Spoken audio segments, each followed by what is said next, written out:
9 മണി വാർത്ത ആരംഭിക്കുന്നത് ആ ഞെട്ടിക്കുന്ന വെളിപ്പെടുത്തലോടെയാണ്.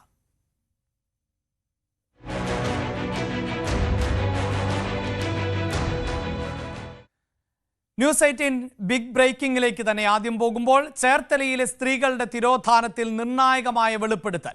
ബിന്ദു പത്മനാഭനെ കൊന്നതാണ് എന്നാണ് ആ വെളിപ്പെടുത്തൽ. സെബാസ്റ്റ്യനും സുഹൃത്തും ചേർന്ന ബിന്ദുവിനെ കൊലപ്പെടുത്തിയെന്ന കടകരപ്പള്ളിയിലെ ദല്ലാളുടെ ശബ്ദരേഖയാണ് ന്യൂസ് 18 പുറത്തുവിടുന്നത്. കടക്കരപ്പള്ളി സ്വദേശിനിയോടാണ് ദല്ലാളായ സോഡ പൊന്നപ്പൻ കൊലപാതക വിവരം വെളിപ്പെടുത്തിയത്. 4 വർഷം മുമ്പ് നടന്ന സംഭാഷണത്തിന്റെ ശബ്ദരേഖ ക്രൈംബ്രാഞ്ച് പരിശോധിക്കും. സംഭവത്തിൽ കടക്കരപ്പള്ളി സ്വദേശിനിയുടെ മൊഴി രേഖപ്പെടുത്തിയിട്ടുണ്ട്.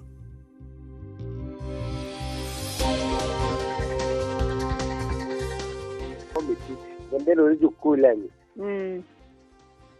ഈ പ്രായങ്ങളുടെ ഒന്നുമില്ലായിരുന്നു. ഒരു 5 വയസ്സായൊന്നും ഇല്ല എന്നുള്ളവരെ എനിക്കറിയാം. നടക്കില്ലായിരുന്നു. ആ സെബാസ്റ്റ്യൻ ഇവനും കൂടിയാണ് വെച്ചത്. എന്നെ വിളിച്ചോണ്ട് ഞാൻ അവിടെ പോയി.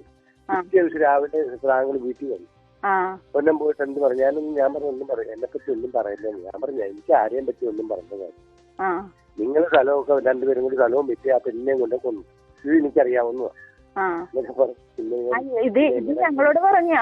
ഇപ്പൊ അന്വേഷണം വന്നപ്പോഴത്തേക്ക് എന്നോട് പറഞ്ഞു അവളൊന്നും ജീവിച്ചിരിപ്പില്ല, അവളൊക്കെ ചത്തുപോയെന്ന് പറഞ്ഞു. അപ്പൊ ഞാൻ ഇവര് രണ്ടുപേരും കൂടി മയക്കുമരുന്ന് കൊടുത്ത് അടിച്ചിട്ട് ബാത്റൂമിൽ ബാത്റൂമിലിട്ട് അടച്ചു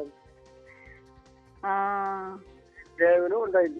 പിന്നെ നമ്മളതിനകത്ത് അങ്ങനെ തന്നെ പോയി. അവിടെ ആങ്ങള രാമേന്ദ്രൻ അവൻ വന്നാണ് പ്രശ്നം ഉണ്ടാക്കിയത്. ഈ പേപ്പറിലൂടെ അറിഞ്ഞപ്പോ ഞാൻ പറഞ്ഞു നിങ്ങൾ അറിയുക ഇങ്ങനെ ഈ മാടക്കെ അപ്പറയാണെന്ന് പറയണ. ഭയങ്കര വലിയ വീടായിരുന്നു. അവള് ഭയങ്കര മോശക്കാരിയാണ്, ആവാസക്കാരിയാണ്, കൊള്ളിയില്ലാത്തവളായിരുന്നു. അത് നല്ല നല്ല ഡീസന്റ് പെണ്ണായിരുന്നു. ദല്ലാൾ സോഡ പൊന്നപ്പൻ ഈ വിവരങ്ങൾ പങ്കുവച്ചു എന്ന കാര്യം ശശികല തന്നെ സ്ഥിരീകരിക്കുകയും ചെയ്യുന്നുണ്ട്.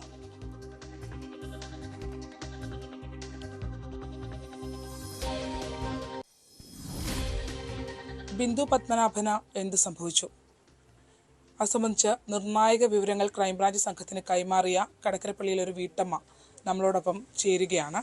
എനിക്ക് ഒരു വോയിസ് ക്ലിപ്പ് കിട്ടുകയും അത് എങ്ങനെയെങ്കിലും ക്രൈംബ്രാഞ്ചിൻ്റെ കയ്യിൽ എത്തിക്കണമെന്നുള്ള ഒരു ഇത് വന്ന് ബിന്ദു പത്മനാഭൻ്റെ കേസ് കെട്ടിൽ അത് ഈ പേപ്പറിലൂടെയാണ് ഞാൻ അറിയണത് തന്നെ.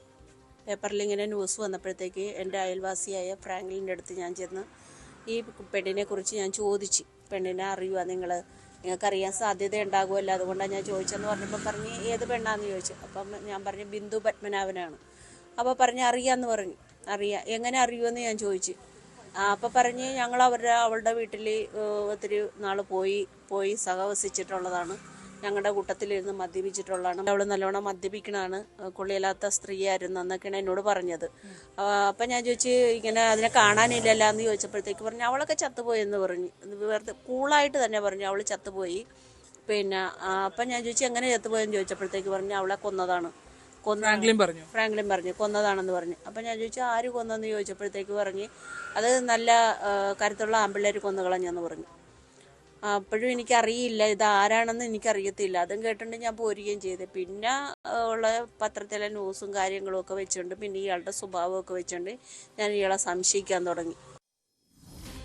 വളരെ നിർണായകമാകുന്ന ഒരു വെളിപ്പെടുത്തൽ ആണ് ഇപ്പോൾ പുറത്തു വന്നിട്ടുള്ളത്. എന്താണ് ഈ വാർത്തയുടെ പൂർണ്ണരൂപം? അത് ശരണ്യ തന്നെ നൽകും. ബിന്ദു പത്മനാഭന് എന്ത് സംഭവിച്ചു? ചേർത്തല കടക്കരപ്പള്ളി സ്വദേശിയായ ബിന്ദു പത്മനാഭന്റെ തിരോധാനവുമായി ബന്ധപ്പെട്ട നിർണായക വെളിപ്പെടുത്തലാണ് ന്യൂസ് 18നോട് ഉണ്ടായിരിക്കുന്നത്.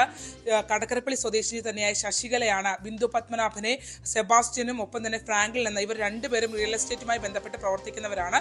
സെബാസ്റ്റ്യനും ഫ്രാങ്ക്ലിനും ചേർന്ന് കൊലപ്പെടുത്തി എന്നുള്ള വിവരം തനിക്ക് അറിയാമായിരുന്നു എന്നുള്ള കാര്യം അവർ വ്യക്തമാക്കിയിട്ടുള്ളത്. അതിൽ ഏറ്റവും പ്രധാനപ്പെട്ടതായി പറയുന്നത് ഫ്രാങ്ക്ലിൻ എന്ന തന്റെ അയൽവാസിയായ ആൾ തന്നോട് ബിന്ദു പത്മനാഭനുമായി ബന്ധപ്പെട്ടുള്ള വാർത്തകൾ വന്ന സമയത്ത് ബിന്ദുവിനെ സംബന്ധിച്ച് താൻ അദ്ദേഹത്തോട് അന്വേഷിച്ചപ്പോൾ ബിന്ദു കൊല്ലപ്പെട്ടു എന്നുള്ള കാര്യം അയാൾ സ്ഥിരീകരിച്ചു എന്നുള്ളതാണ്. ഒരു വീടിന്റെ തൊട്ടടുത്താണ് രണ്ട് കുടുംബങ്ങളും താമസിക്കുന്നത്. അതുകൊണ്ട് തന്നെ നല്ല സൗഹൃദം താൻ അദ്ദേഹവുമായി ഉണ്ടായിരുന്നു എന്നുള്ളതാണ് വ്യക്തമാക്കുന്നത്. ഫ്രാങ്ക്ലിൻ പറഞ്ഞത് ആ രീതിയിൽ, അതായത് ബിന്ദു കൊല്ലപ്പെട്ടു മാത്രമല്ല ബിന്ദു എങ്ങനെ കൊല്ലപ്പെട്ടു എന്ന ചോദ്യത്തിന് കരുത്തുള്ള ആണുങ്ങൾ വന്ന് കൊലപ്പെടുത്തിയിട്ട് പോയി എന്നുള്ള രീതിയിലുള്ള മറുപടി ഇയാൾ നൽകുകയും ചെയ്തു എന്നുള്ളതാണ്. തുടർന്നാണ് ഈ ഫ്രാങ്ക്ലിൻ തന്റെ സംശയത്തിന്റെ നിഴലിലേക്ക് എത്തുന്നത് എന്നുള്ളതാണ് പൊതുപ്രവർത്തക കൂടിയായിട്ടുള്ള ഈ ശശികല നമ്മളോട് വ്യക്തമാക്കിയിട്ടുള്ളത്.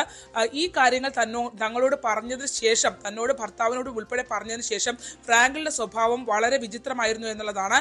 അതായത് താൻ വീട്ടിൽ വളർത്തുന്ന പൂച്ചയെ തലക്കടിച്ച് പരിക്കേൽപ്പിച്ച ശേഷം ഇയാൾ തങ്ങളെ വിളിച്ച് കാണിച്ചു എന്നുള്ളതാണ്. പിറ്റേ ദിവസം ആ പൂച്ച ചത്തുപോയി എന്ന് പറഞ്ഞുകൊണ്ട് അതിന്റെ മൃതദേഹം സംസ്കരിക്കണമെന്ന് ആവശ്യപ്പെട്ട് തന്നെ വിളിക്കുകയും ചെയ്തു എന്നതുൾപ്പെടെയുള്ള കാര്യങ്ങൾ പറയുന്നു. മദ്യപാനിയായ ഫ്രാങ്ക്ലിൻ ഇക്കാര്യം ആ ഒരു ഘട്ടത്തിൽ തങ്ങളോട് പറഞ്ഞതാകുമെന്നുള്ളതാണ്. അത് വെളിപ്പെടുത്തിയതിനു ശേഷം തങ്ങളെ ഭീഷണിപ്പെടുത്തുന്ന രീതിയിലുള്ള ഒരു ഇടപെടലാണ് പിന്നീട് ഈ പൂച്ചയുടെ ഉൾപ്പെടെയുള്ള കാര്യത്തിൽ നടത്തിയത് എന്നുള്ളതാണ്.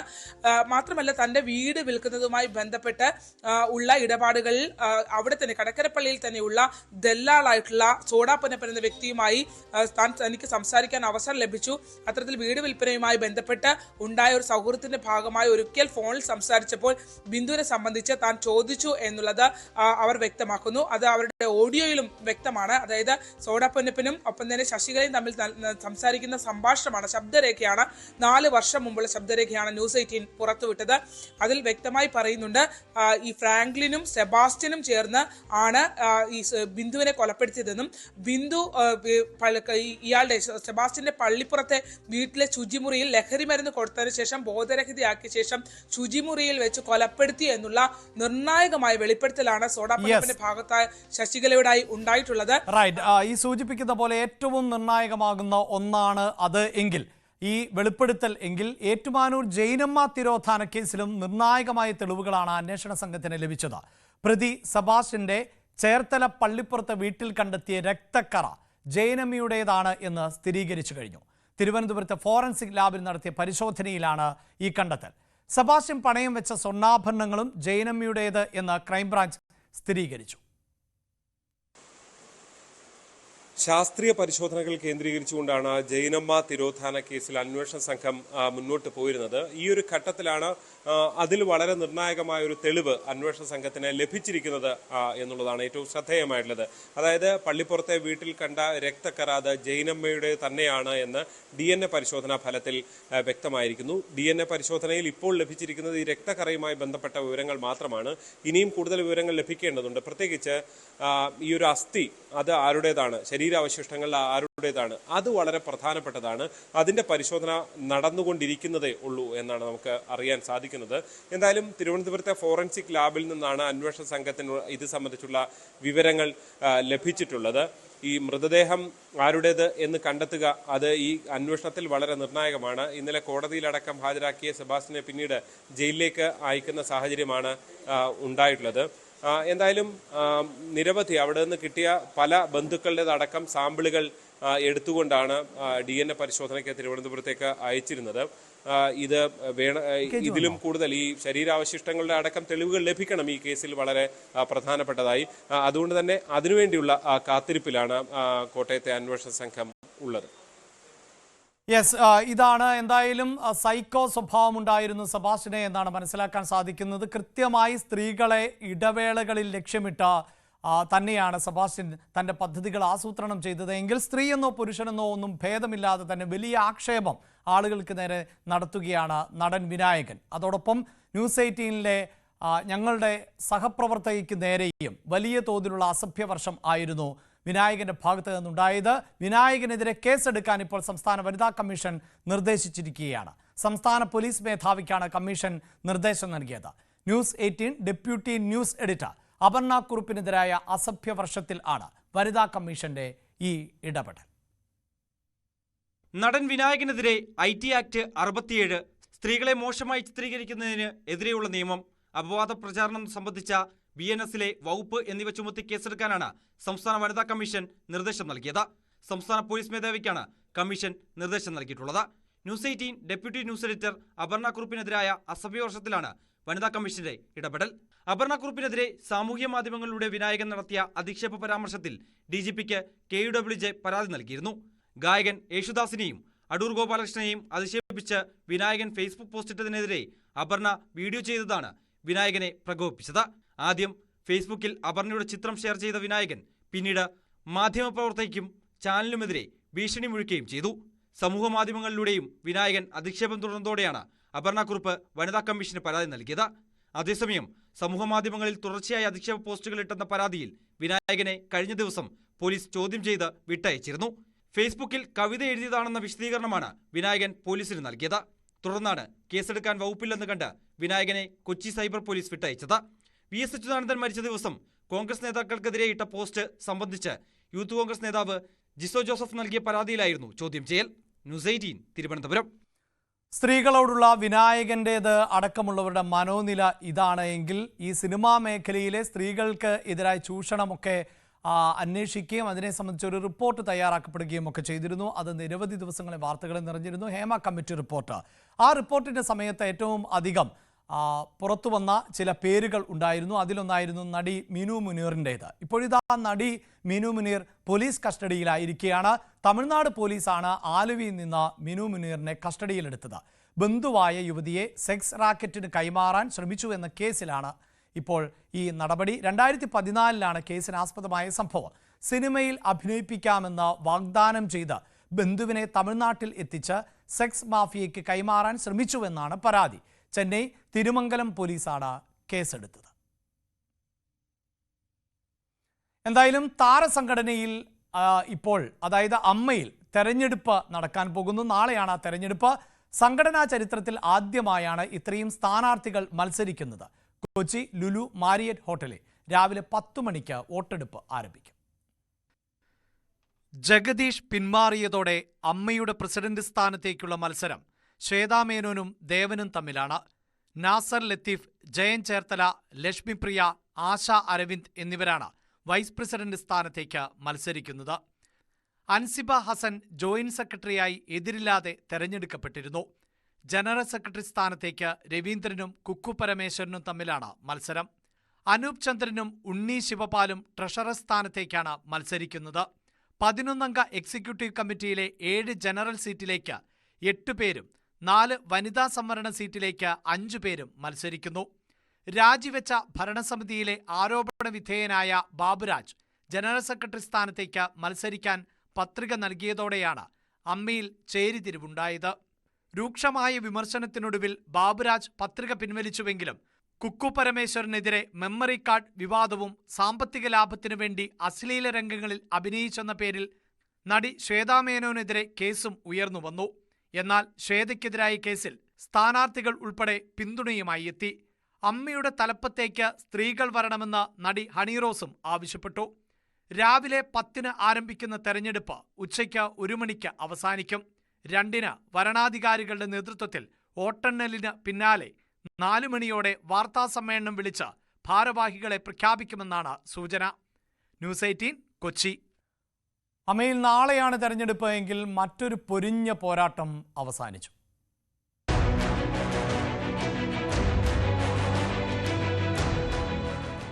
പ്രൊഡ്യൂസേഴ്സ് അസോസിയേഷൻ തെരഞ്ഞെടുപ്പിൽ ഔദ്യോഗിക പക്ഷത്തിനെതിരെ മത്സരിച്ച സാന്ദ്ര തോമസിന് തോൽവി. എക്സിക്യൂട്ടീവ് കമ്മിറ്റിയിലേക്കായിരുന്നു സാന്ദ്ര മത്സരിച്ചത്. അസോസിയേഷൻ പ്രസിഡന്റ് ആയിട്ട് ബി രാഗേഷും സെക്രട്ടറിയായിട്ട് ലിസ്റ്റിൻ സ്റ്റീഫനും ആണ് തെരഞ്ഞെടുക്കപ്പെട്ടിട്ടുള്ളത്.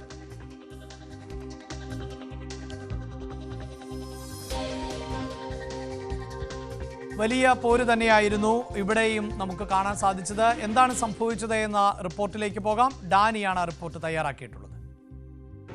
സിനിമാ നിർമ്മാതാക്കളുടെ സംഘടനാ തെരഞ്ഞെടുപ്പ് അത് പൂർത്തിയായിരിക്കുന്നു. നേരത്തെ വലിയ രീതിയിൽ തന്നെ വിവാദങ്ങളിലേക്കും എല്ലാം തന്നെ ഇടം നേടിയതാണ്. പ്രത്യേകിച്ച് സാന്ദ്ര തോമസ് നിർമ്മാതാവ് പ്രസിഡന്റ് സ്ഥാനത്തേക്ക് മത്സരിക്കുന്നു. പിന്നീട് അതിന്റെ ആ പട്ടികയിൽ നിന്ന് സാന്ദ്ര തോമസിന്റെ പത്രിക പുറന്തള്ളുന്നു. അങ്ങനെ നിരവധിയായ വിവാദങ്ങളിലേക്ക് അടക്കം ഇടം നേടിയ തെരഞ്ഞെടുപ്പ് എന്ന രീതിയിൽ തന്നെയാണ് ഇത് ശ്രദ്ധിക്കപ്പെട്ടത്. പക്ഷേ വിവാദങ്ങൾക്കപ്പുറപ്പോൾ ഔദ്യോഗിക പാനലിന് സമ്പൂർണ്ണമായ ഒരു ആധിപത്യം ആണ് വന്നിരിക്കുന്നത്. തെരഞ്ഞെടുപ്പ് പ്രക്രിയ പൂർത്തിയായിരിക്കുന്നു. ഔദ്യോഗിക പാനലിൽ നിന്നാണ് പ്രസിഡന്റ് ബി രാഗേഷ്, അതോടൊപ്പം തന്നെ സെക്രട്ടറി ലിസ്റ്റിൻ സ്റ്റീഫൻ സെക്രട്ടറിയായി തെരഞ്ഞെടുക്കപ്പെട്ടിരിക്കുന്നു. ലിസ്റ്റിൻ സ്റ്റീഫനോട് മത്സരിച്ച കല്ലിയൂർ ശശി, അതോടൊപ്പം തന്നെ സംവിധായകൻ വിനയൻ എന്നിവർ ഇതിൽ പരാജയപ്പെട്ടിരിക്കുന്നു. ട്രഷററായി സുബൈർ NP ആണ് തെരഞ്ഞെടുക്കപ്പെട്ടിരിക്കുന്നത്. വൈസ് പ്രസിഡന്റുമാർ സോഫിയ പോളും സന്ദീപ് സെൻ ഇവരെല്ലാവരും തന്നെയും ഔദ്യോഗിക പാനലിൽ നിന്നുള്ളവരാണ്. ജോയിന്റ് സെക്രട്ടറിമാർ ആൽവിൻ ആന്റണി, MM ഹംസ എന്നിവരാണ് ഇതിൽ തെരഞ്ഞെടുക്കപ്പെട്ടിരിക്കുന്നത്. അതോടൊപ്പം തന്നെ 14 അംഗ എക്സിക്യൂട്ടീവ് കമ്മിറ്റിയിലും മഹാഭൂരിപക്ഷം വന്നിരിക്കുന്നത് ഔദ്യോഗിക പക്ഷത്ത് തന്നെയാണ്. ഈ ഔദ്യോഗിക പക്ഷത്തിൽ എടുത്ത് പറയേണ്ട രീതിയിലേക്ക്, നേട്ടമുണ്ടാക്കുന്ന രീതിയിലേക്കെല്ലാം തന്നെ ഈ തെരഞ്ഞെടുപ്പ് മാറിയിരിക്കുന്നതിൽ എടുത്തു പറയേണ്ട മറ്റൊരു കാര്യം, സാന്ദ്ര തോമസ് പത്രിക തള്ളിയതിനെ തുടർന്ന് പിന്നീട് മത്സരിച്ച എക്സിക്യൂട്ടീവ് കമ്മിറ്റിയിലേക്കാണ് മത്സരിച്ചത്. എക്സിക്യൂട്ടീവ് കമ്മിറ്റിയിലും സാന്ദ്രയ്ക്ക് വിജയിക്കാനായില്ല. സാന്ദ്ര അതിലും പരാജയപ്പെട്ടിരിക്കുന്നു എന്നത് തന്നെയാണ്. ഇതിൽ 326ഓളം അംഗങ്ങളുള്ള നിർമ്മാതാക്കളുടെ അസോസിയേഷനിൽ ഇന്ന് 250ഓളം പേരാണ് വോട്ട് രേഖപ്പെടുത്താനായിട്ട് എത്തിയത്. ഇതിൽ സാന്ദ്രയ്ക്ക് 110 വോട്ടുകൾ മാത്രമാണ് ലഭിച്ചത്. എന്തായാലും വലിയ രീതിയിൽ ശ്രദ്ധിക്കപ്പെട്ട ഒരു തെരഞ്ഞെടുപ്പ്. സാധാരണ നിർമ്മാതാക്കളുടെ സംഘടനാ തെരഞ്ഞെടുപ്പൊന്നും ആ രീതിയിൽ ശ്രദ്ധിക്കപ്പെട്ടില്ലായിരുന്നു. പക്ഷേ പിന്നീട് ഈ സംഘടനയെക്കുറിച്ച്, അതോടൊപ്പം തന്നെ ഈ സംഘടനയുടെ ആ സ്ഥാനങ്ങളിൽ തുടർന്നവർ വർഷങ്ങളായി തുടരുന്നുവെന്ന് അടക്കമുള്ള ആക്ഷേപങ്ങൾ ഉയർത്തിക്കൊണ്ട് ഇവിടെ ഒരു ആൺകോയ്മയാണ് നിലനിൽക്കുന്നതെന്നെല്ലാം പറഞ്ഞുകൊണ്ടാണ് സാന്ദ്ര തോമസ് ഈ മത്സരരംഗത്തേക്ക് വരുന്നതും. അങ്ങനെയാണ് ഈ തെരഞ്ഞെടുപ്പ് തന്നെ ശ്രദ്ധിക്കപ്പെടുന്ന രീതിയിലേക്കെല്ലാം തന്നെ മാറുന്നത്. പക്ഷേ ഇവിടെ വിജയിക്കാൻ ആയിട്ടില്ല. അതിന് മുന്നോടിയായിട്ട് നേരത്തെ സാന്ദ്ര ഉന്നയിച്ച സബ് കോടതിയിൽ സമർപ്പിച്ച ആവശ്യങ്ങളും നിരാകരിക്കപ്പെടുകയും ചെയ്തു. കോടതിയുടെ മേൽനോട്ടത്തിലടക്കം തെരഞ്ഞെടുപ്പ് നടത്തണമെന്നതടക്കമുള്ള ആവശ്യങ്ങൾ ഉന്നയിച്ചു. അതും അംഗീകരിക്കപ്പെട്ടിരുന്നില്ല. ഇപ്പോൾ തെരഞ്ഞെടുപ്പ് നടന്നിരിക്കുന്നു. ഔദ്യോഗിക പക്ഷത്തിനാണ് പൂർണ്ണമായ വിജയം നേടാൻ കഴിഞ്ഞത്. ഔദ്യോഗിക പക്ഷം തന്നെ വിജയിക്കുന്ന സാഹചര്യത്തിൽ യോഗ്യതയുള്ളവർ ജയിക്കുമെന്ന പ്രൊഡ്യൂസേഴ്സ് അസോസിയേഷൻ തെരഞ്ഞെടുപ്പിലെ ഫലം പുറത്തു വന്ന ശേഷം വിജയ് ബാബു പ്രതികരിച്ചു. സംഘടനാ പാഠവും അല്ലെങ്കിൽ അവർക്ക് അത് നടത്താം എന്ന് നമുക്ക് തോന്നുന്നവർക്കാണ് വോട്ട് കൊടുക്കണം. അങ്ങനെയുള്ളവർക്ക് വോട്ട് കൊടുക്കുന്ന അവർ വിജയിക്കണം. അതിന് മേലോട്ടുള്ള ഒരാൾ ഇലക്ഷനിൽ നിന്നാൽ അവർ ജയിക്കും. അതിന് മേലോട്ടുള്ള ആളുകൾ നിന്നില്ല എന്നുള്ളതാണ് ഈ ഇലക്ഷനെ സംബന്ധിച്ച്. അത്രയും. അപ്പൊ ഇവിടെ നിന്നിരിക്കുന്നവരെല്ലാം എഫിഷ്യന്റ് ആയിട്ടുള്ള ആൾക്കാരാണ്. അപ്പം അവർക്ക് യോഗ്യതയുണ്ട് എന്നുള്ളത് ഈ 316 പേരും തീരുമാനിക്കുന്നു. അവർക്ക് വോട്ട് ചെയ്യുന്നു. അപ്പൊ നമ്മളതിനെ ബഹുമാനിക്കുന്നു, അതിനെ റെസ്പെക്ട് ചെയ്യുന്നു. അല്ലാതെ ഇതിലൊരു ഫൈറ്റോ അങ്ങനൊന്നുമില്ല. പ്രൊഡ്യൂസർ അസോസിയേഷനിലെ മെമ്പേഴ്സ് യോഗ്യത ഉള്ളവർ ആരാണെന്ന് തീരുമാനിക്കുന്നു. അവർക്ക് വോട്ട് ചെയ്യുന്നു. അവർ വിജയിച്ചു. അവർ നടത്തട്ടെ. ലിസൺ സീവൻ വിജയിക്കണം. ബിക്കോസ് അയാൾ യോഗ്യത ഉള്ള ആളാണ്. Is a eligible person. 4ഓ 5ഓ അസോസിയേഷൻ ഒരുമിച്ച് നടത്താൻ കഴിവുള്ള ആളാണ് ലിസൺ സീവൻ. വിജയിക്കണം. Is a eligible man. ഇതാണ് വിജയ് ബാബുവിന്റെ പ്രതികരണം. മാത്രമല്ല, ഈ വോട്ടെടുപ്പ് ദിവസത്തിലും അങ്ങേയറ്റം വാദപ്രതിവാദമാണ് വിജയ് ബാബുവും സാന്ദ്രയും തമ്മിൽ നടന്നത്. സാന്ദ്രയ്ക്ക് പകരം വളർത്തുനായെ വിശ്വസിക്കാമെന്ന പരിഹാസവുമായി വിജയ് ബാബു രംഗത്തെത്തിയിരുന്നു. എന്നാൽ വിജയ് ബാബുവിന് മാനസിക രോഗം എന്നതായിരുന്നു സാന്ദ്രയുടെ അതിനുള്ള മറുപടി. കഴിഞ്ഞ ദിവസം സാന്ദ്രയ്ക്ക് താക്കീത് നൽകിയുള്ള കുറിപ്പ് വിജയ് ബാബു തന്റെ ഫേസ്ബുക്കിൽ പങ്കുവച്ചിരുന്നു. അതിങ്ങനെയാണ്: നന്ദി സാന്ദ്ര, എനിക്ക് മൃഗങ്ങളെ ഇഷ്ടമാണ്, അവർ മനുഷ്യരെക്കാൾ വിശ്വസ്തരാണെന്ന വാക്കുകളോടെയാണ് ഈ കുറിപ്പ് അവസാനിപ്പിച്ചത്. ഇതിനോടുള്ള പ്രതികരണമായാണ് സാന്ദ്ര തോമസിന്റെ ഇന്നത്തെ ഒരു പോസ്റ്റ് കൂടി പ്രത്യക്ഷപ്പെട്ടിരിക്കുന്നത്. വിജയ് ബാബുവിന് പട്ടിയെ വിശ്വസിക്കാമെന്നും എന്നാൽ പട്ടി വിജയ് ബാബുവിനെ വിശ്വസിക്കുമോ എന്നതിലേ ഉള്ളൂ പേടി എന്നുമായിരുന്നു സാന്ദ്രയുടെ പ്രതികരണം. പിന്നാലെ വിജയ് ബാബുവിന്റെ മറുപടി കൂടി എത്തി. പങ്കാളിത്തം അവസാനിപ്പിച്ചപ്പോൾ ഞാൻ സാന്ദ്രയ്ക്ക് പകരം ഒരാളെ ദത്തെടുത്തു. അത് സാന്ദ്രയേക്കാൾ വിശ്വസ്തതയുള്ളതാണ് എന്നാണ് ഒരു നായയുടെ, വിജയ് ബാബുവിന്റെ തന്നെ വളർത്തു നായയുടെ ഒരു ചിത്രം പങ്കുവെച്ചായിരുന്നു ഇങ്ങനെ ഒരു പോസ്റ്റ് വിജയ് ബാബു പങ്കുവച്ചിരിക്കുന്നത്. എന്നാൽ വിജയ് ബാബുവിന് മാനസിക രോഗമാണെന്നും മറുപടി അർഹിക്കുന്നില്ല എന്നുമായിരുന്നു സാന്ദ്ര തോമസ് പിന്നീട് പ്രതികരിച്ചത്. അദ്ദേഹം ഒരു മാനസിക രോഗിയാണ്. വിജയ് ബാബു ഒന്നും മറുപടി അർഹിക്കുന്നില്ല. അതൊരു അവസരം മുതലാക്കി ഒരു അസുഖമുള്ള ഒരാളുടെ ഒരു പ്രശ്നമായിട്ട് മാത്രം കണ്ട് അതിനെ തള്ളിക്കളയുന്നതായിരിക്കും നല്ലതെന്ന് എനിക്ക് തോന്നുന്നത്. കാര്യം അദ്ദേഹത്തിനുള്ള മറുപടി ഞാൻ ഫേസ്ബുക്കിൽ കൂടെ തന്നെ തിരിച്ചു കൊടുത്തിട്ടുണ്ടല്ലോ. ഫിലിം പ്രൊഡ്യൂസേഴ്സ് അസോസിയേഷൻ തെരഞ്ഞെടുപ്പുമായി ബന്ധപ്പെട്ട് സാന്ദ്ര തോമസ് നൽകിയ ഹർജി കഴിഞ്ഞ ദിവസം കോടതി തള്ളിയിരുന്നു. ഇതിന് പിന്നാലെയാണ് ഇരുവരും തമ്മിലുള്ള പോര് മറ്റൊരു തരത്തിലേക്ക് എത്തിയിരിക്കുന്നത്. അതേസമയം പീഡനക്കേസിലെ ഇരയെ തകർക്കാൻ പരമാവധി ശ്രമിച്ചയാളാണ് വിജയ് ബാബു എന്ന് സാന്ദ്ര തോമസ് പറയുന്നു. പക ഉള്ളിൽ കൊണ്ട് നടന്ന എന്തു ക്രൂരതയും ചെയ്യും. അതാണ് പീഡനക്കേസ് കൊടുത്ത എരിയോടും വിജയ് ബാബു കാട്ടിയത്. പ്രൊഡ്യൂസേഴ്സ് അസോസിയേഷനിലെ തെരഞ്ഞെടുപ്പിൽ തന്റെ ഹർജി തള്ളാൻ ചരട് വലിച്ചത് വിജയ് ബാബു ആണ് എന്നും സാന്ദ്ര പറയുകയുണ്ടായി. ന്യൂസ് 18 Q18 ആയിരുന്നു സാന്ദ്രയുടെ പ്രതികരണം. പുറകത്തുമ വാഴ വെട്ടണ പോലത്തെ ഒരു പോസ്റ്റാണ് വിജയ് ബാബുവിന്റെ ഭാഗത്തുണ്ടായത്. ഇത്ര പകയുണ്ടോ സാന്ദ്രയോട്?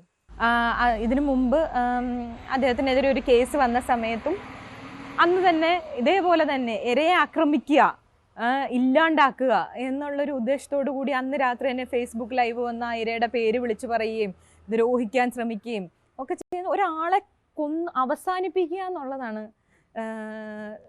പുള്ളിയുടെ ഉദ്ദേശം. പുള്ളി അത് ഈ എന്താ പറയുക, ചില ക്ലാസ്സിലൊക്കെ അതായത് എനിക്ക് ഇത് വന്ന് ഈ പോസ്റ്റ് ഇട്ട സമയത്ത് ആ കുട്ടി എനിക്ക് മെസ്സേജ് അയച്ചു, ചേച്ചി ഇത് കണ്ടോ എന്ന് ചോദിച്ചിട്ട് എനിക്ക് മെസ്സേജ് അയച്ചു. അതിലെ കുട്ടി പറഞ്ഞ മെസ്സേജ് ഇതാണ്: ചില ക്ലാസ്സിലൊക്കെ ചില കുട്ടികളുണ്ടാവുമല്ലോ ഭയങ്കര ഓവർ സ്മാർട്ട്നെസ് കാണിക്കുന്നത്, അങ്ങനെ ഒരു പട്ടി ഷോ കാണിക്കുന്ന ആളാണ് ഈ വിജയ് ബാബു. അതിന് ചേച്ചി മൈൻഡ് ചെയ്യണ്ട, ഞാനിത് കുറേ അനുഭവിച്ചതാ എന്ന് പറഞ്ഞപ്പോൾ നമ്മളിത് പണ്ടേ അനുഭവിച്ചതായതുകൊണ്ട് എന്ത് ചെയ്യാം, പക്ഷേ സ്ത്രീകൾ ഇരകളായി മാറും. തിരശ്ശീലയിലെ ഇവരുടെയൊക്കെ പ്രകടനത്തിന് നിറഞ്ഞ കയ്യടി നൽകുന്നവർ ആണ് നമ്മൾ. പക്ഷേ അവരുടെയൊക്കെ മാനസികാവസ്ഥ, അവരുപയോഗിക്കുന്ന ഭാഷ, അതൊക്കെ സ്വയം നിയന്ത്രിക്കേണ്ടത് അവരുടെ തന്നെ ഉത്തരവാദിത്തമാണ്. മലയാള സിനിമത്തിനല്ല, ADGP MR അജിത് കുമാറിനാണ്. ആ വാർത്തയിലേക്ക് വരാം ഇടവേളയ്ക്ക് ശേഷം.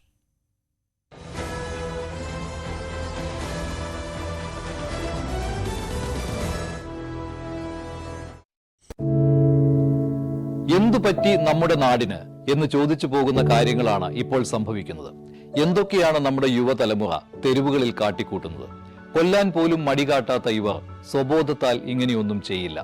നാടിന്റെ അഭിമാനമായി വളരേണ്ട യുവത്വത്തെ ഇങ്ങനെ പോകാൻ അനുവദിച്ചുകൂടാ. നമ്മൾ ഓരോരുത്തരും മാതാപിതാക്കൾ കൂടിയാണ്.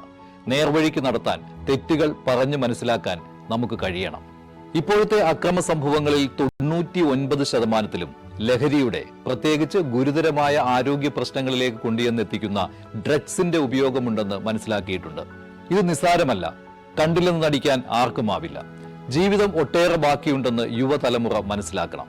സ്നേഹിക്കാൻ, സർഗാത്മകത, ലഹരിയുടെ സഹായമില്ലാതെ വളർത്താൻ അവർക്ക് കഴിയണം. നിയമത്തിന്റെ ശക്തി അവരെ ബോധ്യപ്പെടുത്തണം. Say no to drugs, a big yes to life.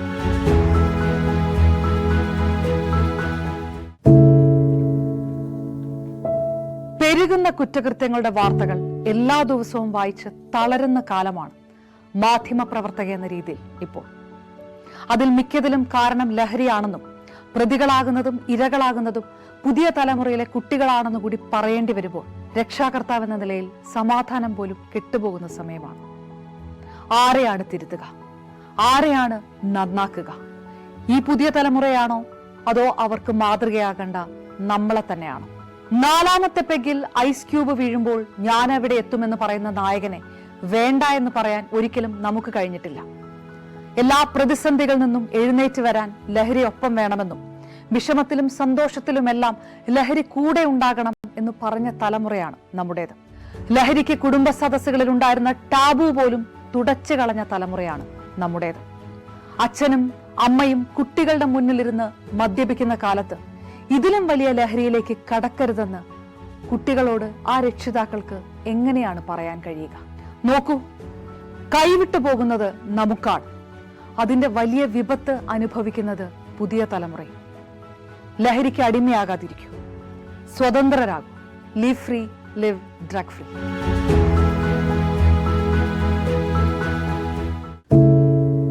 ഒരു മാധ്യമ പ്രവർത്തക എന്ന നിലയ്ക്ക്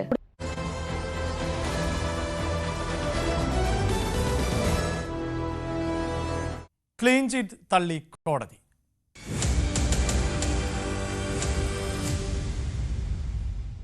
അനധികൃത സ്വത്ത് സമ്പാദന കേസിൽ ADGP MR അജിത് കുമാറിന് തിരിച്ചടി. വിജിലൻസ് നൽകിയ clean chit report Thiruvananthapuram vigilance കോടതി തള്ളി. കോടതി നേരിട്ട് കേസ് അന്വേഷിക്കും.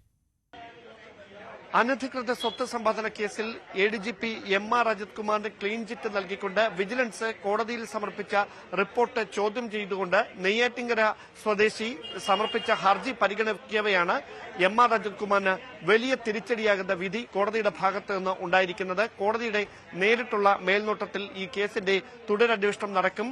അജിത് കുമാറിനെതിരെ പ്രധാനമായി 2 ആരോപണങ്ങളായിരുന്നു ഉയർന്നത്. അതിലൊന്ന് കവടിയാറിൽ രാജകുടുംബാംഗത്തിന്റെ കയ്യിൽ നിന്ന് സ്ഥലം വാങ്ങി അവിടെ ആഡംബര വസതി നിർമ്മിക്കുന്നു. അതോടൊപ്പം 23 ലക്ഷം രൂപയ്ക്ക് ഫ്ളാറ്റ് വാങ്ങി അത് 65 ലക്ഷം രൂപയ്ക്ക് മറിച്ച് വിറ്റ് കള്ളപ്പണം വെളുപ്പിക്കാനുള്ള നീക്കം നടന്നു. ഇങ്ങനെ നിരവധി ആരോപണങ്ങൾ ഈ ഹർജിക്കാരൻ ഹർജിയിൽ ചൂണ്ടിക്കാട്ടിയിട്ടുണ്ടായിരുന്നു.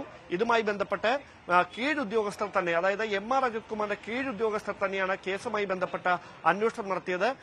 അദ്ദേഹത്തിന്റെ സ്വത്ത് വിവരങ്ങൾ സംബന്ധിച്ച് മതിയായ പരിശോധനകൾ നടത്താതെയാണ് ഈ ക്ലീൻ ചിറ്റ് റിപ്പോർട്ട് കോടതിയിൽ സമർപ്പിച്ചത് എന്നും ഹർജിക്കാരൻ ഈ ഹർജിയിൽ വാദമുന്നയിച്ചിരുന്നു. ആ കാര്യങ്ങൾ മുഖ്യവിലക്കെടുത്തുകൊണ്ടാണ് കോടതിയുടെ ഭാഗത്ത് നിന്ന് നിർണായകമായ ഒരു ഉത്തരവുണ്ടായിരിക്കുന്നത്. വിശദമായ മൊഴിയെടുപ്പ് അടക്കം, അതായത് ഈ ഹർജി നൽകിയ നാഗരാജിന്റെ ഭാഗത്തു നിന്നടക്കം വിശദമായ മൊഴി കോടതി രേഖപ്പെടുത്തും. വിജിലൻസ് ഇനി സംസ്ഥാന സർക്കാരിന്റെ പോലീസ് വിജിലൻസ് അന്വേഷിക്കേണ്ട, ഇനി കോടതി നേരിട്ട് അന്വേഷിക്കാമെന്ന് പറഞ്ഞാണ് ഇന്നത്തെ കോടതിയുടെ ഉത്തരവ്. ഇത് സർക്കാരിനേറ്റ കനത്ത തിരിച്ചടിയാണ്. കാരണം ഈ കേസ് ഒരിക്കലും കോടതിയിലെത്തില്ല എന്ന് കരുതിയ സർക്കാരിനുള്ള തിരിച്ചടിയാണിത്. കാരണം ഇവർ നവംബറിൽ തന്നെ ഇദ്ദേഹത്തിന് DGP പദവി ലഭിക്കാൻ വേണ്ടി ക്ലീൻ ചിറ്റ് നൽകിക്കൊണ്ട് റിപ്പോർട്ട് സർക്കാർ കൊടുത്തു കഴിഞ്ഞു. എന്നിട്ടും വിജിലൻസ് കോടതിയിൽ അവർ സമയം ചോദിച്ചുകൊണ്ടിരുന്നു, ഞങ്ങൾക്ക് ഇനി അന്വേഷണം പൂർത്തിയാക്കാൻ സമയം വേണം. കാരണം ഇവർക്ക് എങ്ങനെയാണ് ഇദ്ദേഹത്തിന് DGP പദവി കൊടുത്ത ശേഷം അതിനാണ് ഇത് നോക്കിക്കൊണ്ടിരുന്നത്. അപ്പോൾ ഇപ്പോൾ അത് കോടതിയുടെ ഇടപെടലോടുകൂടി അത് നടക്കാതെ പോയിരിക്കുകയാണ്. കാരണം കോടതി നേരിട്ട് ഇനി അന്വേഷിക്കാമെന്ന് പറഞ്ഞിരിക്കുകയാണ്. കാരണം ഒരു ഫെയർ എൻക്വയറി നടത്തിയിട്ടില്ല എന്ന് കോടതി കണ്ടെത്തി കഴിഞ്ഞു. സർക്കാരിനെ സംബന്ധിച്ചും MR അജിത് കുമാറിനെ സംബന്ധിച്ചും വലിയ തിരിച്ചടിയായി മാറുന്ന ഒരു വിധിയാണ് വിജിലൻസ് കോടതിയുടെ ഭാഗത്ത് നിന്ന് ഇപ്പോൾ ഉണ്ടായിരിക്കുന്നത്. അജിത് കുമാറിനെതിരായ അന്വേഷണം കോടതി നേരിട്ട് നടത്തുമ്പോൾ അറിയേണ്ടത് കോതമംഗലത്ത് അന്വേഷണത്തിന് NIA വരുമോ എന്നാണ്.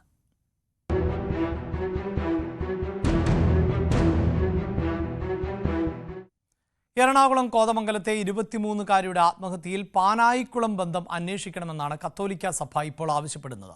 മതപരിവർത്തനം ഉൾപ്പെടെ വിവിധ വകുപ്പുകൾ ചേർക്കാത്ത കേരള പോലീസ് നടപടിയെ സഭ വിമർശിക്കുകയും ചെയ്യുന്നുണ്ട്. വിഷയം മറച്ചുവെക്കാനാണ് CPIM Thalassery archbishop Joseph പാംബ്ലാനിക്കെതിരെ വിമർശനം ഉന്നയിക്കുന്നത് എന്നുകൂടി കടത്തിപ്പറയുകയാണ് സഭ. എനിക്കിപ്പോഴാണ് മനസ്സിലാക്കിയത് യാക്കോബായ പെൺകുട്ടിയാണെന്നുള്ളത്. അവരുടെ എനിക്ക് അറിയത്തില്ലായിരുന്നു. ഏതായാലും ഈ വക കാര്യങ്ങൾ വളരെ നിർഭാഗ്യകരമായിട്ടുള്ള കാര്യങ്ങളാണ് എന്ന് മാത്രമേ പറയാനായിട്ട് സാധിക്കൂ. കോട്ടയത്ത് നടന്ന ഒരു വാർത്താ സമ്മേളനത്തിലാണ് യാക്കോബായ സഭയുടെ സിനഡ് സെക്രട്ടറി ഈ ഒരു വിഷയത്തിൽ പ്രതികരണം നടത്തിയത്.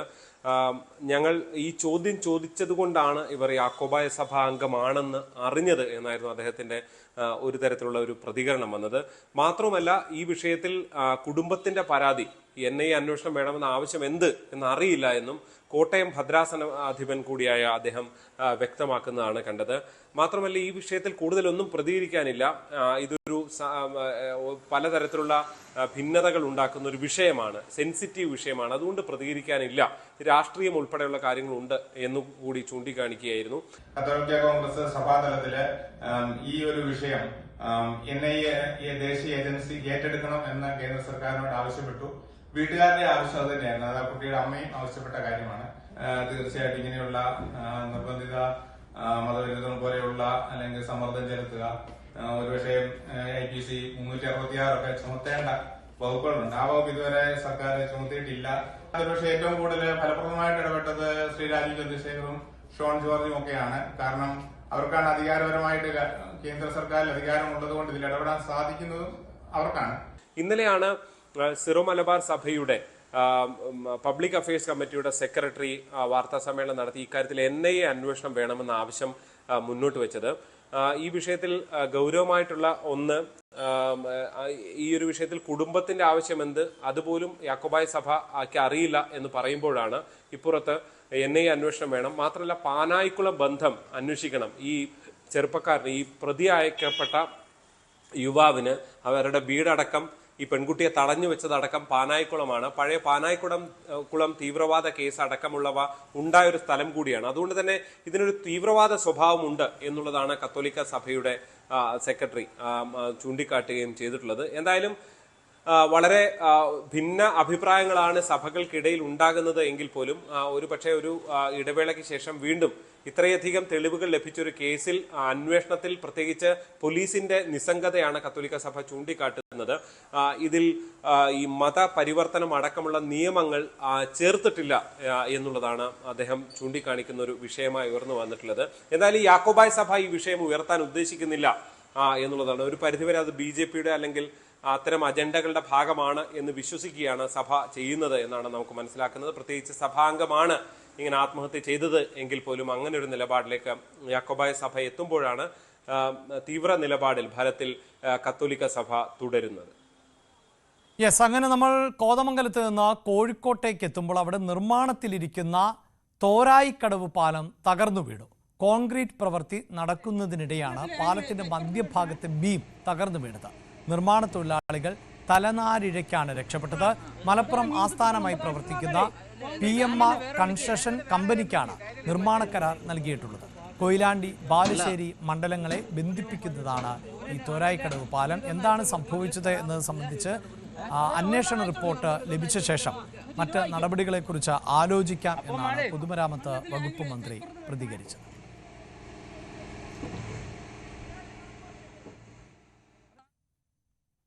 ഇനി ദേശീയ വാർത്തകളിലേക്ക് പോകുമ്പോൾ അവിടെ ബീഹാറിലെ തീവ്ര വോട്ടർ പട്ടിക പരിഷ്കരണത്തിൽ നിർണായകമായ ഉത്തരവുമായി സുപ്രീം കോടതി രംഗത്ത് വന്നിരിക്കുന്നു എന്നുള്ളതാണ്. പട്ടികയിൽ നിന്ന് ഒഴിവാക്കപ്പെട്ട 65 ലക്ഷത്തോളം ആളുകളുടെ പേര് ഒഴിവാക്കപ്പെടാനുണ്ടായ കാരണം സഹിതം വെബ്സൈറ്റിൽ പ്രസിദ്ധീകരിക്കണമെന്ന് തെരഞ്ഞെടുപ്പ് കമ്മീഷനോട് കോടതി ആവശ്യപ്പെട്ടിരിക്കുകയാണ്. പട്ടികയിൽ നിന്ന് ഒഴിവാക്കപ്പെട്ട വോട്ടർമാർക്ക് ആധാർ കാർഡ് ഉപയോഗിച്ച് പരാതി നൽകാമെന്നും സുപ്രീം കോടതി ഉത്തരവിട്ടിട്ടുണ്ട്. ബീഹാറിലെ തീവ്ര വോട്ടർ പട്ടിക പരിഷ്കരണവുമായി ബന്ധപ്പെട്ട് നിർണായക ഉത്തരവ് തന്നെയാണ് ഇപ്പോൾ സുപ്രീം കോടതിയുടെ ഭാഗത്തു നിന്നും ഉണ്ടായിരിക്കുന്നത്. ഇതൊരു തെരഞ്ഞെടുപ്പ് കമ്മീഷന് കനത്ത തിരിച്ചടി എന്ന് തന്നെ വിശേഷിപ്പിക്കാൻ പറ്റുന്ന തരത്തിലുള്ള ഒരു ഉത്തരവാണ് ഇപ്പോൾ സുപ്രീം കോടതിയുടെ ഭാഗത്തു നിന്ന് ഉണ്ടായിരിക്കുന്നത്. അതായത് ഈ 65 ലക്ഷത്തോളം പേരെ ഈ വോട്ടർ പട്ടികയിൽ നിന്ന് ഒഴിവാക്കപ്പെടാനുണ്ടായ സാഹചര്യം അത് കൃത്യമായ ആ രേഖകളടക്കം ആ വെബ്സൈറ്റിൽ പ്രസിദ്ധീകരിക്കണം എന്നൊരു നിർദ്ദേശമാണ് ഇപ്പോൾ സുപ്രീം കോടതിയുടെ ഭാഗത്തു നിന്ന് ഉണ്ടായിരിക്കുന്നത്. ഇത് തെരഞ്ഞെടുപ്പ് കമ്മീഷൻ അംഗീകരിക്കുകയും ചെയ്തിട്ടുണ്ട്. പക്ഷേ എപ്പോൾ ഇത് പ്രസിദ്ധീകരിക്കണം അല്ലെങ്കിൽ എപ്പോൾ ഇത് സംബന്ധിച്ചുള്ള കാര്യങ്ങൾ വ്യക്തമാക്കും തുടങ്ങിയ കാര്യങ്ങളെക്കുറിച്ചൊരു കൃത്യമായ ഒരു കാര്യങ്ങൾ കോടതിയെ അറിയിച്ചിട്ടില്ല എന്നുള്ളത് തന്നെയാണ്. എന്തായാലും തിങ്കളാഴ്ച ഇതുമായി ബന്ധപ്പെട്ട് നിർണായക ഈ വിവരങ്ങളൊക്കെ കോടതിയെ സമീപിച്ച് നൽകണം എന്നുള്ള നിർദ്ദേശവും സുപ്രീം കോടതിയുടെ ഭാഗത്തുനിന്ന് ഉണ്ടാവുകയും ചെയ്തിട്ടുണ്ട്. മറ്റൊരു പ്രധാനപ്പെട്ട കാര്യം, അതായത് ഈ വോട്ടർ പട്ടികയിൽ നിന്ന് ഒഴിവാക്കപ്പെട്ടിട്ടുള്ള ആളുകൾ അവരുടേതായിട്ടുള്ള ആധാർ രേഖകൾ ഉപയോഗിച്ചുകൊണ്ട് പരാതി നൽകാം. ആ പരാതി ആധാർ ഉപയോഗിച്ച് നൽകാമെന്നുള്ളൊരു കാര്യങ്ങൾ കൂടി സുപ്രീം കോടതി പറഞ്ഞു വെക്കുന്നുണ്ട്. മറ്റൊന്ന്, മരണം, ഒപ്പം തന്നെ താമസം മാറൽ, ഇരട്ട രജിസ്ട്രേഷൻ തുടങ്ങിയ പേരൊഴിവാക്കാനുള്ള കാരണങ്ങൾ വ്യക്തമാക്കണം എന്നടക്കമുള്ള കാര്യങ്ങൾ കൂടി സുപ്രീം കോടതി പറഞ്ഞു വെക്കുന്നു. അന്തിമ പട്ടികയിൽ ഉൾപ്പെടുത്തുന്നതിനുള്ള കാരണം അല്ലെങ്കിൽ ഉൾപ്പെടുത്താതെ പോയതിനുള്ള വ്യക്തമായ നിരീക്ഷണം, അത് എന്തുകൊണ്ടാണ് ഇത്തരത്തിൽ ഈ ഒരു പേര് നീക്കം ചെയ്യാൻ ഇടയാക്കിയ സാഹചര്യം, അത് കൃത്യമായി തന്നെ ബോധിപ്പിക്കുകയും വേണം. അതിലേതെങ്കിലും തരത്തിൽ ആളുകൾക്ക് പരാതി ഉണ്ട് എങ്കിൽ ആ പരാതി നേരത്തെ ഉന്നയിച്ചതാണോ എന്ന് കൂടി വ്യക്തമാക്കണം. ആ പരാതി ഉന്നയിച്ചുവെങ്കിൽ അതിലെന്തുകൊണ്ട് കൃത്യമായ നടപടി സ്വീകരിച്ചില്ല, അത് വോട്ടർ പട്ടികയിൽ എങ്ങനെ ആ പേര് വരാതിരുന്നു എന്നടക്കമുള്ള കാര്യങ്ങൾ കൃത്യമായി വിശദീകരിക്കണം എന്നുള്ള നിർദ്ദേശമാണ് ഇപ്പോൾ സുപ്രീം കോടതിയുടെ ഭാഗത്തുനിന്ന് വന്നിരിക്കുന്നത്. എന്തായാലും ഇത് സംബന്ധിച്ച് ഈ കഴിഞ്ഞ കുറച്ച് ദിവസങ്ങളായി ബീഹാറിൽ RJD അടക്കമുള്ള പ്രതിപക്ഷ പാർട്ടികൾ കൃത്യമായി ഇതിനെതിരെ വലിയ വ്യാപകമായ പ്രതിഷേധം ഉയർത്തുകയും ചെയ്തിരുന്നു. പാർലമെന്റിലെ ഇരു സഭകളിലും പല ദിവസങ്ങളായി, അതായത് ഈ സമ്മേളനം തുടങ്ങിയ കാലം മുതൽ തന്നെ SIR വിഷയത്തിൽ പലതവണ ഈ പാർലമെന്റ് ചേർന്ന എല്ലാ ദിവസങ്ങളിലും സമാനമായ രീതിയിലുള്ള പ്രതിഷേധം പ്രതിപക്ഷ പാർട്ടികളുടെ ഭാഗത്തുനിന്നും ഉണ്ടായിരുന്നു. പല ദിവസങ്ങളിലും സ്തംഭനാവസ്ഥയിലേക്ക് കാര്യങ്ങൾ പോവുകയും ചെയ്തൊരു പശ്ചാത്തലമുണ്ട്. എന്തായാലും ഈ വിഷയത്തിൽ അതായത് ഈ മാസം 17 മുതൽ രാഹുൽ ഗാന്ധിയുടെയും ഒപ്പം തന്നെ തേജസ്വി യാദവിൻ്റെയും നേതൃത്വത്തിൽ ബീഹാറിൽ പദയാത്ര നടക്കാൻ പോവുകയാണ്. അതിനു മുന്നോടിയായി ഇത്തരത്തിലൊരു നിരീക്ഷണം സുപ്രീം കോടതിയുടെ ഭാഗത്തുനിന്ന് വന്നത് പ്രതിപക്ഷ സഖ്യത്തെ സംബന്ധിച്ച അതിവലിയ ഒരു വിജയമായി തന്നെ കണക്കാക്കാൻ സാധിക്കുകയും ചെയ്യും. തെരഞ്ഞെടുപ്പ് കമ്മീഷനെതിരെ വലിയ ഗുരുതരമായ ആരോപണം രാഹുൽ ഗാന്ധി ഉന്നയിച്ചതിന് പിന്നാലെ കൂടിയാണ് ഈ ഒരു വിഷയം വന്നത് എന്നുള്ളതും ഏറ്റവും ശ്രദ്ധേയമായിട്ടുള്ള കാര്യമാണ്. എന്തായാലും ഇനിയുള്ളത് എങ്ങനെയാണ് ഈ 65 ലക്ഷത്തോളം പേർക്ക് വോട്ടർ പട്ടികയിൽ നിന്ന് ഒഴിവാക്കപ്പെടാനുള്ള സാഹചര്യം, അതിൻ്റെ കൃത്യമായ വിവരങ്ങൾ ഏത് തരത്തിലായിരിക്കും തെരഞ്ഞെടുപ്പ് കമ്മീഷൻ നൽകാൻ പോകുന്നത്, അത് വെബ്സൈറ്റിൽ എങ്ങനെയായിരിക്കും പ്രസിദ്ധീകരിക്കാൻ പോകുന്നത് എന്നുള്ളതാണ് ഇനി കണ്ടറിയേണ്ടിയിരിക്കുന്നത്. ബീഹാറിലേതുൾപ്പെടെ ഈ പറയുന്ന വോട്ടുകൊള്ളയാണല്ലോ പ്രധാനപ്പെട്ട ദേശീയ വാർത്ത. അതുകൊണ്ട് തന്നെ വോട്ടുകൊള്ളയുമായി ബന്ധപ്പെട്ട ഒരു പ്രതികരണം തന്നെയാണ് ഇന്നത്തെ പഞ്ച് ഡയലോഗിൽ.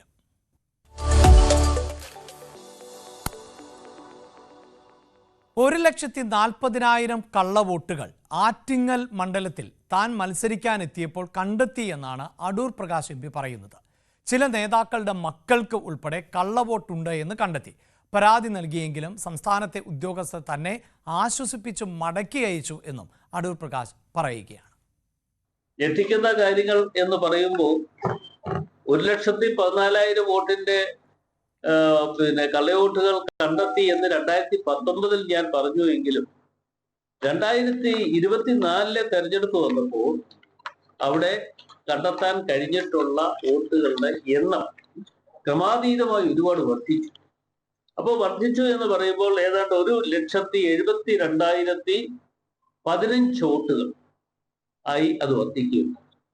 കാര്യങ്ങളൊക്കെ ഞാൻ അന്വേഷണം നടത്തിയപ്പോൾ ഈ 1,14,000 വോട്ടുകൾക്ക് വോട്ടേഴ്സ് ലിസ്റ്റിൽ കടന്നുകൂടിയിട്ടുള്ളത് അത് നിലനിർത്തണം എന്ന് സർക്കാരിന്റെ ചില വാക്കാലുള്ള നിർദ്ദേശം. ആ നിർദ്ദേശങ്ങളുടെ അടിസ്ഥാനത്തിൽ ഈ 1,14,000 വോട്ടേഴ്സ് ലിസ്റ്റിൽ തന്നെ നിലനിർത്തുകയും ബാക്കിയുള്ളത് വീണ്ടും കൂട്ടിച്ചേർക്കാനുള്ള നടപടികൾ സ്വീകരിക്കുകയാണ് ചെയ്തിട്ടുള്ളത്. ഇടവേള.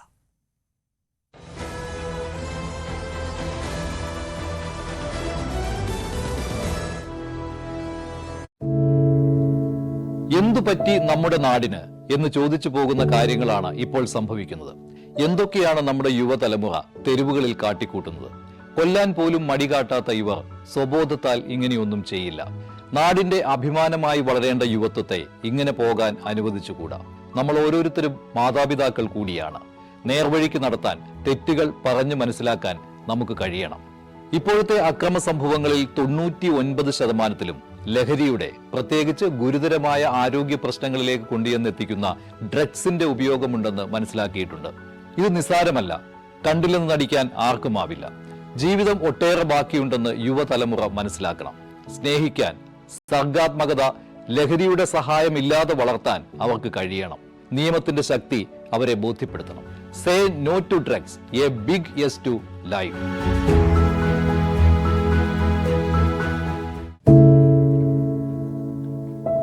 പെരുകുന്ന കുറ്റകൃത്യങ്ങളുടെ വാർത്തകൾ എല്ലാ ദിവസവും വായിച്ച് തളരുന്ന കാലമാണ് മാധ്യമപ്രവർത്തക എന്ന രീതിയിൽ ഇപ്പോൾ.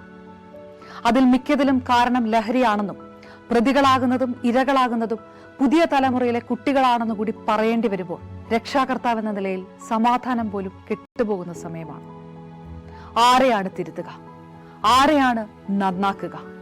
ഈ പുതിയ തലമുറയാണോ അതോ അവർക്ക് മാതൃകയാകേണ്ട നമ്മളെ തന്നെയാണോ? 4ാമത്തെ പെഗിൽ ഐസ് ക്യൂബ് വീഴുമ്പോൾ ഞാൻ എവിടെ എത്തുമെന്ന് പറയുന്ന നായകനെ വേണ്ട എന്ന് പറയാൻ ഒരിക്കലും നമുക്ക് കഴിഞ്ഞിട്ടില്ല.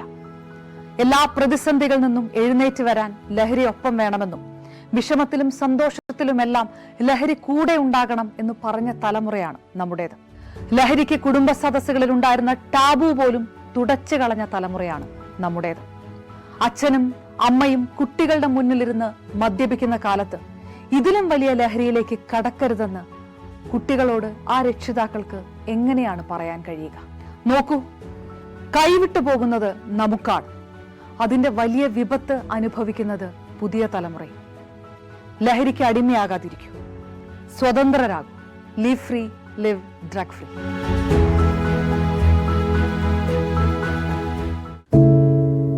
ഒരു മാധ്യമ പ്രവർത്തക എന്ന നിലയ്ക്ക് ഇപ്പോൾ ഏറ്റവും കൂടുതൽ കൈകാര്യം ചെയ്യേണ്ടി വരുന്നത് ലഹരിയുമായി ബന്ധപ്പെട്ട വാർത്തകളാണ്. കൊച്ചുകുട്ടികൾ മുതൽ യുവാക്കൾ വരെ എല്ലാവരും ഉൾപ്പെട്ടിരിക്കുന്ന ലഹരിയുടെ ഒരു വല. എന്താണ് നമ്മുടെ യുവതലമുറയ്ക്ക് സംഭവിക്കുന്നത് എന്നൊക്കെ എല്ലാവരും ചോദിച്ചു കാണും. പക്ഷേ അവരുടെ പ്രശ്നങ്ങളെ, അത് കുട്ടികൾ മുതൽ യുവാക്കൾ വരെ, അവരുടെ പ്രശ്നങ്ങളെ കേൾക്കുന്നതിന്, മനസ്സിലാക്കുന്നതിന്, ഒരു പരിഹാരം പറയുന്നതിന് മുതിർന്നവരായ നമുക്ക് എത്രമാത്രം കഴിയുന്നുണ്ട്? അവരിൽ ഉണ്ടാകുന്ന ചെറിയ മാറ്റങ്ങൾ നമ്മൾ തിരിച്ചറിയാറുണ്ടോ? അവരുടെ ചുറ്റുമുള്ളത് ഒരു മായാലോകമാണ്. സോഷ്യൽ മീഡിയയുടെ, വീഡിയോ ഗെയിമുകളുടെ, സിനിമയുടെ, വാർത്തയുടെ വലിയ വിവരശേഖരത്തിന്റെ ലോകം. ആ ലോകത്തിനകത്ത് കുരുങ്ങിപ്പോകുന്ന കുട്ടികളെ തിരിച്ച് യഥാർത്ഥ ജീവിതത്തിലേക്ക്, മണ്ണിന്റെ മണം.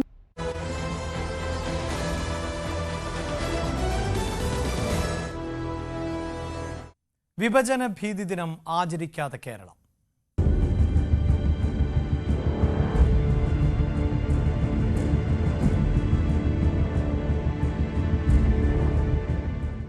വിഭജന ഭീതി ദിനാചരണത്തിൻ്റെ ആഹ്വാനം, അതായത് ചാൻസലർ രാജേന്ദ്ര അലേക്കറുടെ ആഹ്വാനം സംസ്ഥാനത്തെ ഭൂരിപക്ഷം കലാലയങ്ങളും തള്ളിക്കളയുകയാണ് ഉണ്ടായത്. കാസർഗോഡ് കേന്ദ്ര സർവകലാശാലയിൽ ABVP ദിനാചരണം നടത്തി. കാസർഗോഡ് ഗവൺമെന്റ് കോളേജിൽ ദിനാചരണത്തിനിടെ SFI MSF പ്രവർത്തകർക്ക് പ്രതിഷേധവും നടത്തിയത് അത് സംഘർഷത്തിന് ഇടയാക്കുകയും ചെയ്തു.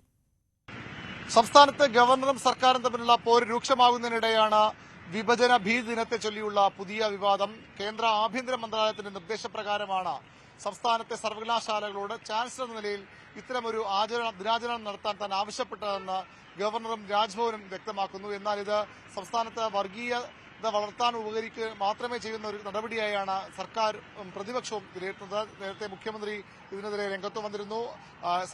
ഗവർണറുടെ ഉത്തരവ് അനുസരിക്കേണ്ടെന്ന നിർദ്ദേശം സർവകലാശാലകൾക്ക് ഉന്നത വിദ്യാഭ്യാസ വകുപ്പ് മന്ത്രി ആർ ബിന്ദു നൽകിയിരുന്നു. പ്രതിപക്ഷ നേതാവ് VD സതീശനും പ്രതിപക്ഷവും അതിരൂക്ഷ വിമർശനം ഗവർണർക്കെതിരെ ഈ വിഷയത്തിൽ ഉന്നയിച്ചിരുന്നു. സംസ്ഥാനത്തെ സ്വാതന്ത്ര്യദിനാഘോഷങ്ങളുടെ ശോഭ കെടുത്ത നടപടിയാണ് ഗവർണറുടെ ഭാഗത്തുണ്ടായെന്ന വിമർശനമാണ് പ്രതിപക്ഷം ഉന്നയിച്ചത്. ദിനാചരണം നടത്താൻ ആരെങ്കിലും തയ്യാറായാൽ അത് തടയുമെന്ന് SFIയും KSUവും ഒരുപോലെ പറഞ്ഞിരുന്നു. ഇന്ന് പുലർച്ചെയാണ് കോഴിക്കോട് കേന്ദ്ര സർവകലാശാലയിൽ ABVP വിദ്യാർത്ഥികൾ ദിനാചരണം നടത്തിയത്. അതിനുശേഷം കാസർഗോഡ് ഗവൺമെന്റ് കോളേജിലും ദിനാചരണത്തിന് ABVP ശ്രമിച്ചു. അതുമായി ബന്ധപ്പെട്ട പരിപാടികൾ നടത്താൻ ശ്രമിച്ചു. അവിടെ ശക്തമായ പ്രതിഷേധം ആദ്യം ഉയർത്തി MSF ആണ്. തൊട്ടു പിന്നാലെ SFIയും ഭരണഘടന ഉയർത്തി പ്രതിഷേധിച്ചു. തിരുവനന്തപുരത്ത് ധനുവച്ചപുരം കോളേജിൽ ABVPക്ക് വലിയ സ്വാധീനമുള്ള കോളേജാണ്. അവിടെ കോളേജ് ക്യാമ്പസിന് പുറത്താണ് അവർ അത്തരത്തിൽ ഈ ദിനാചരണ പരിപാടി സംഘടിപ്പിച്ചത്. എന്നാൽ പൊതുവിൽ ഗവർണറുടെ ഈ ആഹ്വാനം കേരളത്തിലെ സർവകലാശാലകളും വിദ്യാർത്ഥികളും കോളേജുകളും ഒക്കെ തള്ളിക്കളഞ്ഞു എന്ന് വേണം വിലയിരുത്താൻ. കാരണം മഹാഭൂരിപക്ഷം കോളേജുകളിലും ദിനാചരണം ഉണ്ടായില്ല. സംസ്ഥാന സർക്കാർ നിലപാടിനൊപ്പമാണ് അല്ലെങ്കിൽ പ്രതിപക്ഷ നിലപാടിനൊപ്പമാണ് സർവകലാശാലകൾ നിന്നത്. ഏതായാലും 2021 പ്രധാനമന്ത്രി നരേന്ദ്രമോദിയുടെ ആഹ്വാനപ്രകാരമാണ് ഇത്തരത്തിൽ ഓഗസ്റ്റ് 14 വിഭജന ഭീതി ദിനമായി ആചരിക്കാൻ തുടങ്ങിയത്. അത് ഇത്തവണ പേരിനെങ്കിലും സംസ്ഥാനത്ത് നടപ്പായി. അതിന് നടപ്പാക്കാൻ ആചരിക്കാൻ നിർദ്ദേശം നൽകിയത് രാജ്ഭവനാണ് എന്നതുകൂടിയാണ് ശ്രദ്ധേയമായ കാര്യം.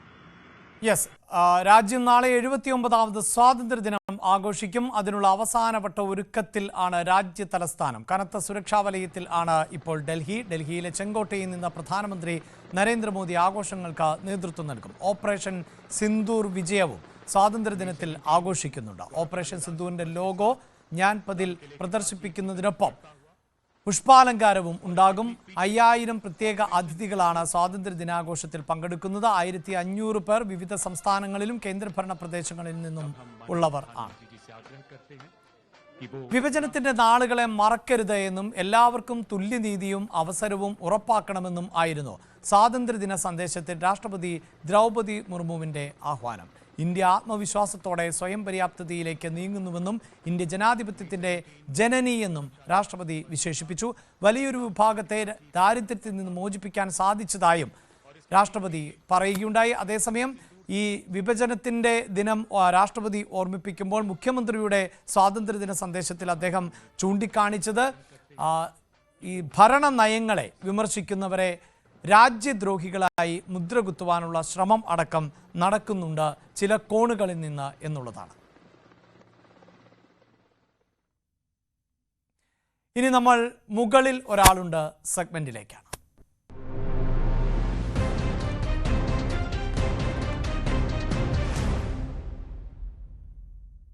നമുക്കറിയാം, സംസ്ഥാനത്ത് തെരുവുനായ ശല്യം എന്നത് അതിരൂക്ഷമാണ്. അതിനിടെ കൊല്ലം ശാസ്താംകോട്ടയിൽ തെരുവുനായ കുറുകെ ചാടിയതിനെ തുടർന്ന് ബൈക്ക് നിയന്ത്രണം വിട്ട് മറിയുകയും അങ്ങനെ യുവാവിന് പരിക്കേൽക്കുകയും ചെയ്തു. ശാസ്താംകോട്ട പള്ളിശ്ശേരിക്കലിൽ ആയിരുന്നു ഈ അപകടം ഉണ്ടായത്. കരുനാഗപ്പള്ളി സ്വദേശിയായിട്ടുള്ള അഖിലിനാണ് ഇതിൽ പരിക്കേറ്റത്. ഈ ദൃശ്യങ്ങൾ ആണ് ഇന്ന് മുകളിൽ ഒരാളുണ്ട് എന്ന സെഗ്മെന്റിൽ ഉൾപ്പെടുത്തിയിട്ടുള്ളത്. തീർച്ചയായും അധികാരികൾ, ഭരണകൂടങ്ങൾ കാണേണ്ട ദൃശ്യം തന്നെയാണ്. ഈ തെരുവുനായകൾ എങ്ങനെയാണ് മനുഷ്യജീവന് ഭീഷണിയാകുന്നത് എന്നതിൻ്റെ നേർചിത്രമാണ് ഈ ദൃശ്യങ്ങളിൽ ഉള്ളത്.